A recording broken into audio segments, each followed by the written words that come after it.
Pagkatapos dumating si Jesus mula sa Galilea patungo kay Juan sa Jordan upang mabautismuhan siya ng Panginoon dito, no? Siya ay 30 years old na. Siya ay lumaki sa Galilea, isang despised at rejected na lugar. Now, verse 14 sabi, subalit sasansalangin sana siya ni Juan na nagsasabi, ako ang kailangang mabautismuhan mo at ikaw ang naparito sa akin. Dito na-establish naman ni Juan yung kanyang gawain. At ang dami na nagpapabautismo sa kanya at nagpunta yung Panginoon sa kanya. Pero kinilala niya yung Diyos. Kinilala niya yung Panginoon, no? Na dapat yung Panginoon yung magbautismo sa kanya. Pero ang sabi ng Panginoon, subalit pagsagot ni Jesus ay sinabi sa kanya, hayaan mo ngayon sapagkat sa ganitong paraan ito ay naaangkop para sa atin upang tuparin ang lahat ng katwiran. Noon nga ay kanyang pinayagan siya. Nag-argue si Juan Bautista na hindi siya karapat-dapat mag-baptize sa ating Panginoong Jesus. Balik ulit tayo sa korte. No? Halimbawa, yung isang judge, nagkaroon ng kasalanan yung kanyang anak. Yung kanyang anak ay humarap sa kanya sa korte, no? Siya bilang judge at yung kanyang anak bilang nakakulong. No? Kapag yung judge ba ay nagbigay na dismissal dahil lang anak niya yung akusado, ito ba ay nasa katwiran? Di ba? Wala sa katwiran yun. Hindi porket anak mo yan, ay bibigyan mo yan ng dismissal. Kailangan ito ay merong justifying circumstances. Kailangan ito ay justified. Kailangan kung ano man yung ibibigay mong judgment sa anak mong ito din ay applicable sa lahat. Kaya yung Panginoong Jesus ay kailangan dumaan sa bautismo dahil yun ay kailangan daanan nating lahat. Diba? Ako ay sumampalataya sa Panginoong Jesus at ako ay mabautismo at ako ay maliligtas at nakakapasok sa kanyang kaharian. Kaya siya din bilang anak ng Diyos, diba?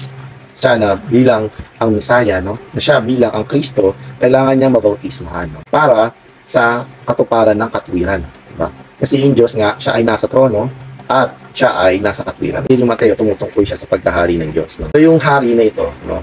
Nais ng hari na i-establish niya yung kanyang kaharian sa lupa. Pero yung mga taong ito ay hindi qualified. Hindi qualified para makapasok sa kanyang kaharian. No? Kaya para sila ay ma-qualify, kailangan sila ay mamatay. Yung Diyos bilang hari, no, kailangan niyang maging tao. Kasi yung mga tao hindi nila kayang pumasok sa kaharian ng Diyos. Kaya itong Diyos na ito, kailangan niyang mag-anyo na tao rin.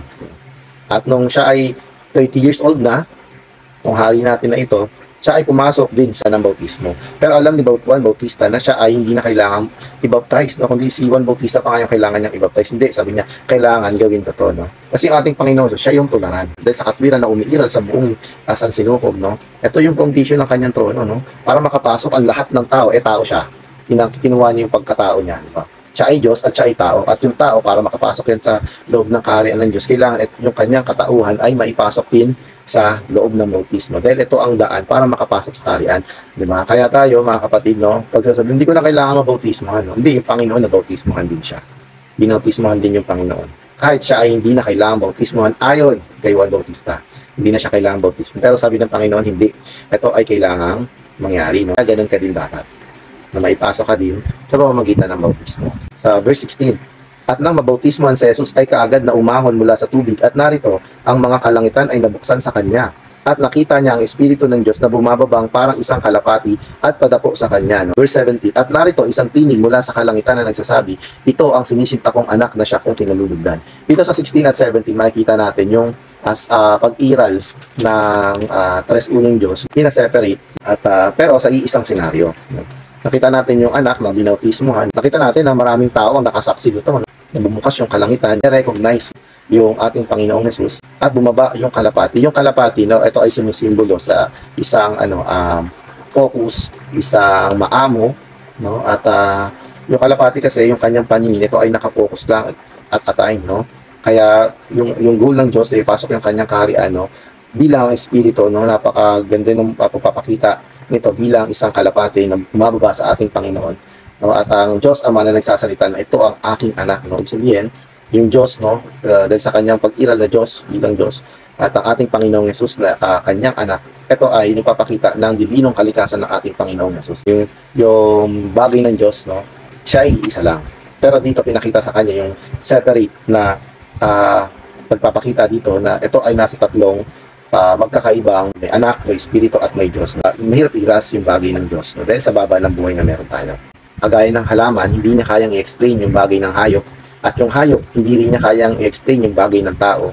no? Pero yung hayop, kaya niyang i-explain yung halaman, no? Kaya niyang kainin whether or not makakalason sa kanya. Itong mga hayop na ito, kaya rin nilang i-identify yung kagaya nilang mga hayop, no? Alam nila kapag yung kanilang i-devour ay nakakalason sa kanila o hindi, di ba? May mga hayop kasi na nakakalason. Kaya nilang i-identify yon, no? At pero hindi kayang i-identify ng hayop yung mga tao, no? At yung mga tao naman, kaya natin i-identify yung mga plant life, yung animal life, no? Pati yung ating mga sarili. Pero yung bagay ng Diyos, hindi natin yan kayang i-explain. Isa ito sa mga senaryo na hindi natin kayang i-explain, no? Na ang Diyos ay isa, pero dito pinakikita sa atin yung kanyang tatlong persona, yung Ama, Anak, at ang Espiritu. Pero na-appreciate ko sa mga tao na nakakabasa ng buong Biblia, no? Makikita pa rin nila na iisa lang naman yung Diyos. Pero makikita mo, bakit gano'n hiwa-hiwalay sila? Pero hindi iisa sila, eh. Ang hirap ipaliwanag. Pero ginawa nila yung salitang tres unong Diyos, no? Although hindi siya nakasulat sa Biblia yung tres unong salita na yan. Pero pag binasa mo yung Biblia, no, makikita mo yung pag-iral ng Diyos sa kanyang tres unong persona, na ang Ama, Anak at Espiritu ay iisa lang. Iisa lang yan, mga kapatid. Makikita nyo dito na ito ay nasa hiwa-hiwalay na persona.